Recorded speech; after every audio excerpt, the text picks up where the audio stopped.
Al-Fatihah.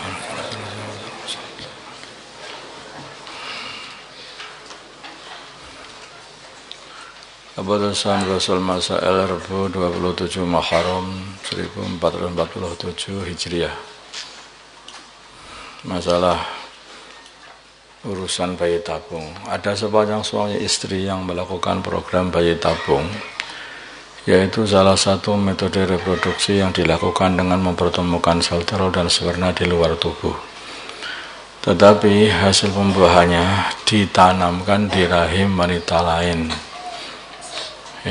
Tapi hasil pembuahannya itu embrionya ditanamkan di rahim orang lain. Bagaimana perbuatan tersebut?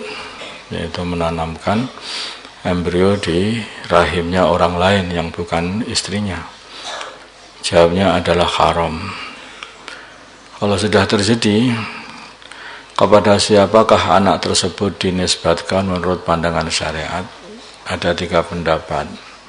Kalau nanti lahir daripada orang itu dinisbatkan kepada pasangan suami istri, yaitu pemilik sel telur dan sperma. Adapun wanita yang mengandungnya, maka dihukumi seperti ibu yang menyusuinya.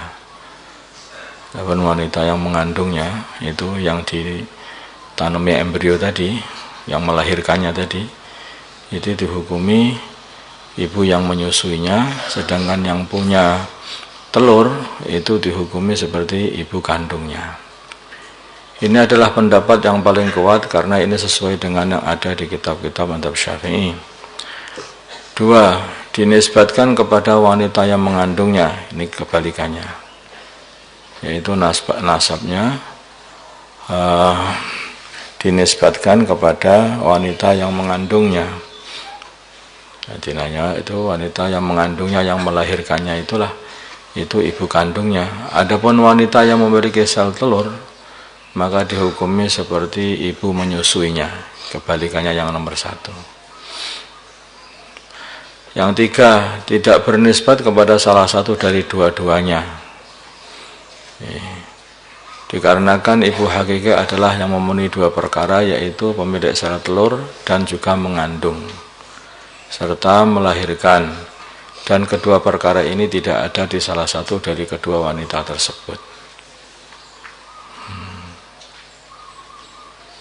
Apakah ada hubungannya mahram antara wanita yang melahirkan dengan si anak? Jawabnya mengikuti khilaf di soal di atas tadi itu. Kalau dia ini sebagai ibu kandung atau dia ini sebagai ibu susui, ya berarti dia mahram. Tapi kalau dia ini bukan apa-apanya tadi, ya berarti bukan mahram. Gitu. Kelihatannya pendapat yang terakhir tadi itu agak sad, itu enggak seperti itulah, mestinya enggak seperti itu.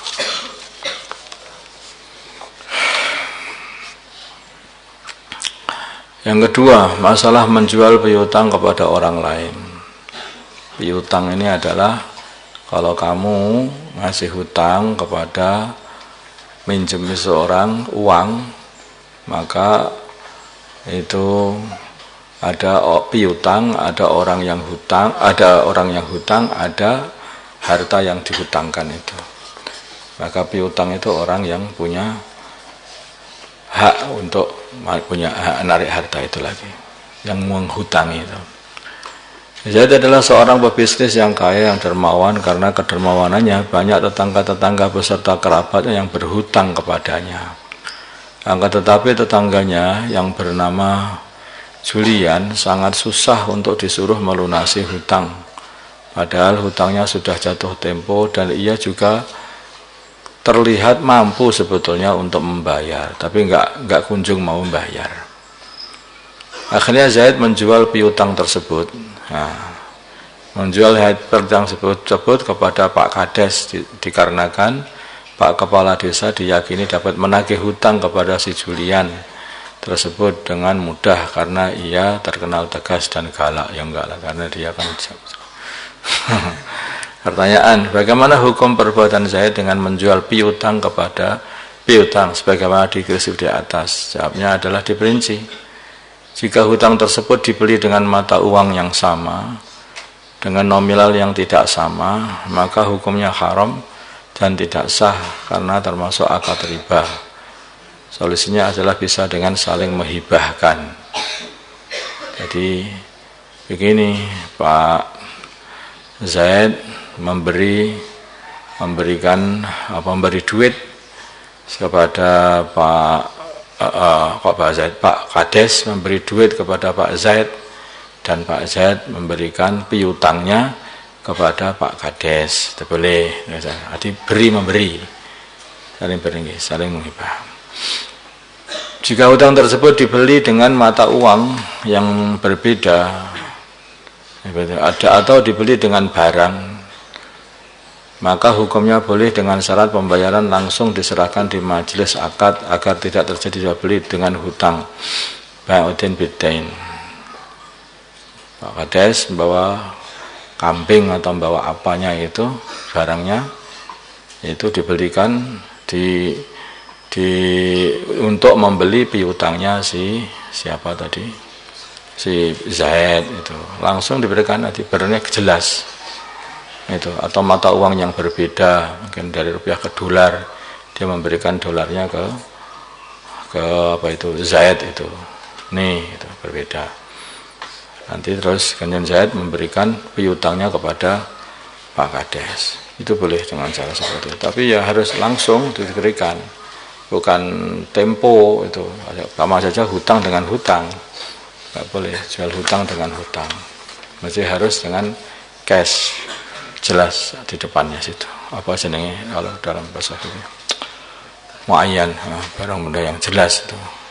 Sudah jelas ini kasihkan. Biar nanti kalau ya tak beli, nanti kapan-kapan tak kasih dengan dolarku lah, kapan-kapan nanti. Itu nggak boleh, kapan-kapan nggak boleh. Harus betul-betul cash itu, seperti itu diberikan itu. Pembayaran langsung diserahkan di majelis, bukan hanya masih kapan-kapan lagi. Sama saja hutang dijual dengan hutang, itu nggak boleh. Salat fardu di atas kursi. Salat fardu di atas kursi. Bagaimana hukum seorang yang salat fardu di atas kursi, yang mana rukuk dan sujudnya dia lakukan di atas kursi hanya dengan isyarah menundukkan badan saja, padahal dia mampu untuk berdiri dan sujud di lantai. Ini yang bermasalah ini. Ini banyak dilakukan oleh banyak orang yang tidak paham. Jawabannya adalah sholatnya tidak sah. Nanti sholat di atas kursi begitu itu sholatnya adalah tidak sah. Padahal dia masih mampu berdiri, masih bisa sujud, masih bisa duduk. Baik sholat fardu maupun sholat sunnah, karena berdiri, rukuk dan sujud adalah termasuk rukun sholat, sehingga harus ditunaikan semuanya sebagaimana aturan semestinya dengan sempurna. Adapun bagi orang yang masih mampu berdiri, dia mampu berdiri tetapi tidak mampu sujud, mampu berdiri tidak mampu sujud, mungkin disebabkan ada suatu penyakit di kakinya sehingga kakinya tidak bisa dilipat, hanya seperti itu, maka dia wajib berdiri dalam sholat fardu. Kemudian rukuk dan i'tidal dengan sempurna. Rukuk kan masih bisa kan dia berdiri ya. Lalu sujudnya cukup dengan membungkukkan badan saja. Jadi isyarah membungkukkan badan itu saja sedikit. Kalau bisa ya lebih. Kalau dia mampu untuk bisa melebihkan bungkuknya melebihi daripada rukuknya, ya itulah caranya. Dan bagi yang tidak mampu berdiri, sekarang nggak mampu berdiri, bukan di kursi, duduknya di bawah, maka dia boleh sholat dengan duduk di bawah. Lalu rukuknya dengan membungkukkan badan, diusahakan wajahnya ini juga sudah di depannya lutut, nah caranya rukuk. Kemudian sujudnya sempurna seperti biasa. Nanti walaupun itu rukuk bukan sedikit aja, usahakan sampai di wajah itu di depan lutut sudah. Berdiri setelah salam pertama imam. Seorang makmum masbuk yang tertinggal 1 rakaat atau lebih, maka ia wajib menambah kekurangan rakaat. Sebagaimana dari mereka ada yang sebagian dari mereka ada yang berdiri setelah salam kedua imam, dan sebagian ada yang berdiri setelah salam pertama imam. Imam baru assalamualaikum warahmatullah, salam pertama sudah berdiri. Nah, ini sah nggak nanti itu salatnya itu, jamaahnya? Pertanyaannya begini, bagaimana hukum sholat makmum masbuk yang berdiri setelah salam pertama imam? Jadi imam belum salam kedua, baru salam pertama, dia sudah berdiri untuk nambah sholatnya. Jawabnya sholatnya sah. Nah, karena hakikatnya salam pertama itu adalah wajib, itu. Sedangkan salam yang kedua adalah salam sunnah. Jadi kalau imam sudah menunaikan kewajiban, tetapi nanti ada masalah. Apakah makmum tersebut masih mendapat fadilah jamaah? Jawabnya masih mendapat fadilah jamaah, akan tetapi ia tidak mendapatkan fadilah kesunahan berdiri setelah salam keduanya imam. Karena imam belum selesai secara sempurna, baru menyelesaikan fardunya salam sekali, kemudian yang salam sunnah yang kiri itu belum ditunaikan, dia sudah berdiri, sehingga dia kecolongan beberapa dapat fadilah ini. Lah apa fadilah itu penting? Loh, ini pasti teruskan lagi. Apa fadilah itu penting? Oh, nanti kamu akan jadi penyesalan di akhirat kalau orang itu di dunia ini fadilah ini penting, nanti akan kita dapati di akhirat. Walaupun itu sekali fadilah aja, itu hanya sunnah saja. Oh, jangan begitu itu. Ini penting sekali, dan kita akan tahu kepentingannya kalau sudah kita nanti di akhirat. Allahumma salli ala sayyidina Muhammad wa ala sayyidina Muhammad wa ala sayyidina Ibrahim wa ala ali sayyidina Ibrahim wa barik ala sayyidina Muhammad wa ala sayyidina Muhammad wa barik ala sayyidina Ibrahim wa ala ali sayyidina Ibrahim fil alamin innaka Hamidum Majid. اللهم ارحم أمة سيدنا محمد، اللهم اغفر لأمة سيدنا محمد، اللهم أصلح أمة سيدنا محمد، اللهم آله بين قلوب أمة سيدنا محمد، اللهم انصر أمة سيدنا محمد، اللهم عسر سلطانا نصيرا. صلى الله على سيدنا محمد النبي الأمي وعلى آله وصحبه وسلم، والحمد لله رب العالمين.